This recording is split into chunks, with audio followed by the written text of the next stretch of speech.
வணக்கம் மக்களே, நான் வழக்கறிஞர் பிரகதீஷ். நம்ம சேனல்ல இன்று நாம என்ன தகவலை தெரிஞ்சுக்க போறோம் அப்படின்னு பாத்தீங்கன்னா, கணவன் மனைவி பிரிஞ்சு வாழ்றாங்க, அவங்களுக்கு குழந்தை இல்ல. இப்போ இந்த மாதிரியான ஒரு சூழ்நிலையில குழந்தை இல்லை என்பதால் அந்த மனைவிக்கு ஜீவனாம்சம் கொடுக்கணுமா அப்படின்னு நண்பர் ஒருத்தர் ஒரு கேள்வி கேட்டிருந்தாங்க. ஒரு மனைவிக்கு ஜீவனாம்சம் கொடுப்பது என்பது ஒரு கணவனின் கடமையாக நமது இந்திய சட்டத்தின்படி பார்க்கப்படுகிறது. அதாவது அந்த மனைவி தன்னைத்தானே பராமரித்துக் கொள்வதற்கு இந்த ஜீவனாம்சம் அவசியமா இருக்கு அப்படிங்கிற ஒரு காரணத்தினால இந்த ஜீவனாம்சம் வழங்கும் முறையை ஏற்படுத்தியிருக்காங்க.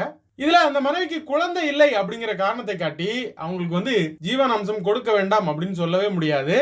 நிச்சயமா அந்த மனைவிக்கு ஜீவனாம்சம் கொடுத்துதான் ஆக வேண்டும். குழந்தை இருந்தது அப்படின்னா குழந்தைக்கும் சேர்த்து ஜீவனாம்சம் கொடுக்கணும். அந்த ஜீவனாம்ச தொகை அப்படிங்கிறது அவர் எவ்வளவு சம்பாதிக்கிறாரு, அவருடைய சொத்து மதிப்பு எவ்வளவு, அந்த மனைவியின் நிலை என்ன அப்படிங்கறது எல்லாத்தையுமே பொறுத்து தான் அமையும் அப்படிங்கறத தெளிவா புரிஞ்சுக்குங்க.